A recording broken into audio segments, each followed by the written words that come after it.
ولیکن اللہ سلم، لیکن اللہ تعالیٰ نے بچا لیا. یہ اللہ کی جو تدابیر ہیں اور خاص حفاظت. انہ علیم بذات الصدور، یقیناً وہ جانتا ہے جو کچھ کے سینوں میں ہے، دلوں کے اندر چھپی ہوئی باتوں کو. وَإِذْ يُرِيكُمُوهُمْ إِذِ الْتَقَيْتُمْ فِي أَعْيُنِكُمْ قَلِيلًا، اور جب اے مسلمانوں تمہیں اللہ تعالیٰ نے دکھائی ہے وہ فوج، کافروں کی فوج، جب تمہارا مقابلہ ہوا ان سے، فی اعینکم قلیلا، تمہاری آنکھوں میں تمہیں کم محسوس ہوئی ہے. وہ 1000 کا لشکر بھی تمہیں تھوڑا لگا، اور حضور صلی اللہ علیہ وسلم کو بھی خواب میں تعداد کم دکھائی گئی تھی. شاید اس کی حکمت یہ تھی کہ ان کے اندر جو معنوی قوت تھی وہ تو نہ ہونے کے برابر تھی. وہ ظاہری ایک پمپ اینڈ شو تو تھا، 1000 کا لشکر آ رہا ہے بڑے تمطراق کے ساتھ، لیکن یہ ہے کہ ایمان سے محروم، اخلاقی جرأت سے محروم، اندر سے بودے اور پست، تو جو ان کی معنوی حقیقت تھی وہ تو وہ انتہائی کمزور اور کم تھی. اسی کو دکھایا اللہ تعالیٰ نے حضور صلی اللہ علیہ وسلم کے خواب میں بھی اور مسلمانوں کی نگاہوں میں بھی. لیقضی اللہ امرا کان مفعولا، تاکہ اللہ تعالیٰ فیصلہ فرما دے اس امر کا کہ جس کا ہونا طے شدہ تھا. وَإِلَى اللَّهِ تُرْجَعُ الْأُمُورُ، اور اللہ ہی کی طرف تمام معاملات لوٹا دیے جائیں گے. یا ایھا الذین آمنوا اذا لقیتم فئۃ، اہل ایمان جب تمہارا مقابلہ ہو کسی لشکر کے ساتھ، کسی فوج کے ساتھ، فاثبتوا، تو ثابت قدم رہا کرو، واذکروا اللہ کثیرا، اور اللہ کو کثرت سے یاد کیا کرو، لعلکم تفلحون، تاکہ تم فلاح پاؤ. واطیعوا اللہ ورسولہ، تیسری مرتبہ اس صورت میں یہ تاکید آ رہی، اور اللہ اور اس کے رسول کی اطاعت کرتے رہو. ولا تنازعوا، اور جھگڑا کھڑا نہ کرو، یعنی ڈسپلن جو ہے اس کو مینٹین رکھو. ان ڈسپلن کا معاملہ نہیں ہونا چاہیے، نظم و ضبط پورا مینٹین کرو.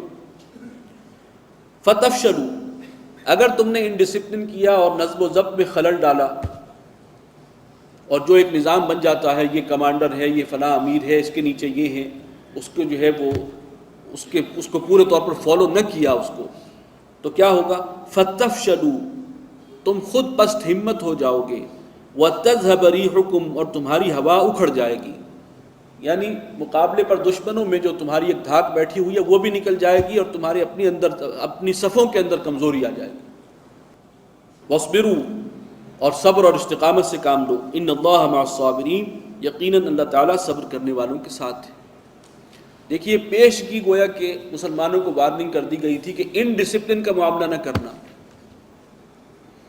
بہت اہم ہے ڈسپلن. ولا تنازعوا، نظم و ضبط کو مینٹین کرنا ہے. اور پھر 1 سال بعد غزوہ احد میں کیا ہوا؟ یہی غلطی ہو گئی مسلمانوں سے، جس سے منع کیا گیا تھا، پیشگی وارننگ دی گئی تھی. وہاں پر جو ان ڈسپلن کا معاملہ کیا، وہ جو تیر انداز 50 تھے، وہیں سے جنگ کا پانسا جو ہے پلٹ گیا. وَلَا تَكُونُوا كَالَّذِينَ خَرَجُوا مِن دِيَارِهِمْ، اور دیکھنا ان لوگوں کی مانند نہ ہو جانا جو اپنے گھروں سے نکلے تھے، بطراً، اکڑتے ہوئے، اتراتے ہوئے. وہ جو 1000 کا لشکر نکلا تھا وہ تو پومپ اینڈ شو کے ساتھ تھا، ان کے ساتھ جو ہے وہ ہمت بندھانے والی ان کی جو ہے مغنیات بھی تھی، جو ان کو ترانے بجا کر سنا رہی ہیں، اور جو ہے وہ ڈھول باجا بھی ہے، وہ سب کچھ ہے. وَرِئَاءَ النَّاسِ، اور لوگوں کو دکھانے کے لیے بڑی ایک شان و شوکت کے ساتھ نکلے تھے. وَيَصُدُّونَ عَن سَبِيلِ اللَّهِ، اور وہ اللہ کے راستے سے روکتے تھے. واللہ بما یعملون محیط، جو عمل بھی وہ کر رہے تھے اللہ تعالیٰ نے اس کا احاطہ کر رکھا تھا. وَإِذْ زَيَّنَ لَهُمُ الشَّيْطَانُ أَعْمَالَهُمْ، اور جب شیطان نے ان کے لیے مزین کر دیا ان کے اعمال کو. اب ظاہر بات ہے کہ شیطان کی ساری امیدیں جو ہیں وہ تو اسی لشکر سے وابستہ ہیں. وہ 1000 کا لشکر جو جا رہا ہے تو وہ تو ساتھ تھا، اور وہ انہیں اور اکسا رہا تھا شیطان کی بالکل صحیح ہے، تم حق پر ہو. اور اب یہ موقع آ گیا ہے کہ حق و باطل میں جو ہے کا فیصلہ ہو جائے. وَقَالَ لَا غَالِبَ لَكُمُ الْيَوْمَ مِنَ النَّاسِ، اور اس نے کہا کہ آج کے دن لوگوں میں سے کوئی تم پر غالب نہیں آ سکتا، فتح تمہاری ہے. یہ رائٹنگ آن دا وال کی طرح جو ہے فتح تمہارا مقدر ہے. وَإِنِّي جَارٌ لَكُمْ، اور میں تمہارے ساتھ ہوں، پڑوسی ہوں تمہارا، میری معیت تمہیں حاصل رہے گی، میں پشت پناہ ہوں. فَلَمَّا تَرَاءَتِ الْفِئَتَانِ، اور جب دونوں جماعتیں جو ہیں، دونوں گروہ فوجیں آمنے سامنے ہوئیں، نَكَصَ عَلَىٰ عَقِبَيْهِ، تو وہ الٹے پاؤں بھاگا. اور کیوں بھاگا اس کی بعض روایات میں اس کی وضاحت ہے کہ اس نے دیکھا کہ مسلمانوں کے لشکر میں تو جبرائیل کھڑے ہوئے ہیں اور وہ جو ہیں وہ فرشتوں کی صف بندی کر رہے ہیں۔ ظاہر شیطان تو ابلیس تو پہچانتا بھی تھا اور وہ فرشتوں سے واقف بھی تھا، تو دم دبا کے بھاگا وہاں سے کہ اب خیر نہیں۔ وقال انی بریء منکم، اور اس نے کہا کہ میں تم سے اعلان برات کرتا ہوں۔ اب ابو جہل اور جو بھی کفار تھے ان سے اعلان برات کیا اس نے، انی ارا ما لا ترون، میں وہ چیز دیکھتا ہوں جو تم نہیں دیکھ سکتے۔ انی اخاف اللہ، بھائی مجھے تو اللہ سے ڈر لگتا ہے۔ واللہ شدید العقاب، اور اللہ کا عذاب بڑا سخت ہے۔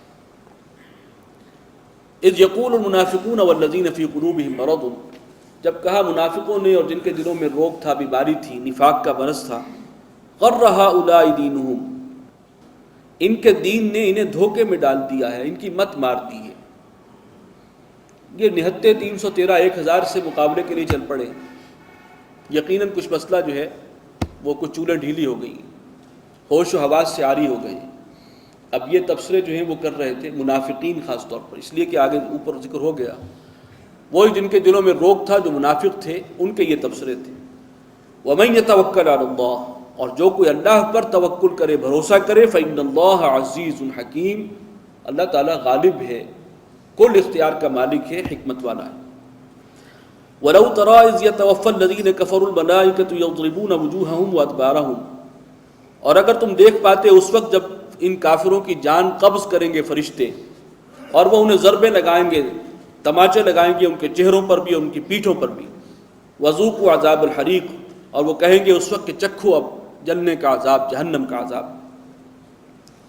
ذَلِكَ بِمَا قَدَّمَتْ أَيْدِيكُمْ، یہ تمہارے اپنے کرتوتوں کا نتیجہ ہے، جو تم نے آگے بھیجا ہے وہی تمہارے سامنے آ گیا۔ وَأَنَّ اللَّهَ لَيْسَ بِظَلَّامٍ لِّلْعَبِيدِ، اور اللہ تعالیٰ ہرگز ظلم نہیں کرتا اپنے بندوں پر، تمہارا اپنا کیا دھرا تمہارے سامنے آ رہا ہے۔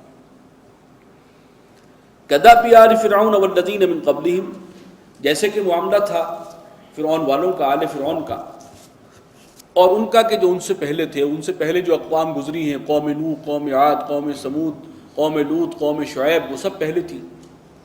کفروا بآیات اللہ، انہوں نے بھی اللہ کی آیات کا انکار کیا، ناشکری کی، ناقدری کی۔ فأخذهم اللہ بذنوبہم، تو اللہ تعالیٰ نے پکڑا انہیں ان کے گناہوں پر۔ ان اللہ قوی شدید العقاب، بے شک اللہ تعالیٰ قوی ہے، زور آور ہے اور سخت سزا دینے والا ہے۔ ذلك بأن الله لم يكن مغيرا نعمة أنعمها على قوم حتى يغيروا ما بأنفسهم، یہ اس لیے ہے کہ اللہ تعالیٰ کسی قوم کو جو نعمت اس کے پاس ہوتی ہے اسے نہیں بدلتا، تبدیل نہیں کرتا، جب تک کہ وہ خود بدل نہ ڈالیں جو ان کے اپنے دل میں ہے، جو ان کے اپنے نفوس میں، جیوں میں ہے۔ یعنی اگر کسی قوم کو اللہ تعالیٰ کی نعمت سے نوازتا ہے، خوشحالی عطا کرتا ہے، تو وہ حالت کو نہیں بدلتا اس وقت تک جب تک کہ وہ اپنے عقیدے اور عمل کے اندر کوئی تبدیلی لے آئیں، اللہ کی ناشکری شروع کر دیں، تو پھر ظاہر ہے کہ وہ نعمتیں ان سے سلب کر لی جائیں گی۔ وَأَنَّ اللَّهَ سَمِيعٌ عَلِيمٌ، اللہ تعالیٰ سننے والا ہے، جاننے والا۔ كَدَأْبِ آلِ فِرْعَوْنَ وَالَّذِينَ مِن قَبْلِهِمْ، جیسے کہ معاملہ تھا فرعون والوں کا اور وہ اقوام جو ان سے پہلے تھی، ان سب کے ساتھ جو ہوا۔ كَذَّبُوا بِآيَاتِ رَبِّهِمْ، انہوں نے اپنے رب کی آیات کو جھٹلایا تھا۔ فَأَهْلَكْنَاهُمْ بِذُنُوبِهِمْ، تو ان کے ان گناہوں کی پاداش میں ہم نے انہیں ہلاک کر دیا۔ وَأَغْرَقْنَا آلَ فِرْعَوْنَ، اور غرق کر دیا ہم نے آل فرعون کو۔ وَكُلٌّ كَانُوا ظَالِمِينَ، اور وہ سب کے سب زیادتی کرنے والے تھے، حد سے بڑھنے والے تھے۔ إِنَّ شَرَّ الدَّوَابِّ عِندَ اللَّهِ الَّذِينَ كَفَرُوا، یقیناً تمام جانداروں میں بدترین خلائق وہ لوگ ہیں اللہ کے نزدیک جنہوں نے کفر کیا ہے اور جو اب ایمان نہیں لا رہے، جو اللہ کے ناشکرے ہیں، اللہ کی آیات کو جھٹلانے والے، یہ بدترین خلائق ہیں۔ الذین عاہدت منہم، وہ لوگ کہ جن سے اے نبی آپ نے معاہدے کیے تھے۔ ثم ینقضون عہدہم فی کل مرۃ، اور پھر وہ اپنا عہد توڑ دیتے ہیں ہر موقع پر۔ یہ اصل میں یہود کا کردار ہے جو یہاں پر آ رہا ہے، اور یہاں بدترین خلائق ان کو قرار دیا گیا ہے۔ حضور صلی اللہ علیہ وسلم نے انہیں معاہدوں میں جکڑا تھا۔ مدینہ پہنچتے ہی 3 قبیلے ان کے آباد تھے، بنو قینقاع، بنو نذیر، بنو قریظہ، لیکن وہ جو عہد معاہدہ ہوا تھا اس کی خلاف ورزی وہ کرتے رہے، توڑتے رہے، یہ ان کی عادت ثانیہ تھی۔ تو ثم ینقضون عہدہم فی کل مرۃ، اور پھر وہ اپنا عہد توڑتے ہیں ہر موقع پر۔ وہم لا یتقون، اور وہ ڈرتے نہیں ہیں۔ فإما تثقفنہم فی الحرب، تو اے نبی اگر آپ ان کو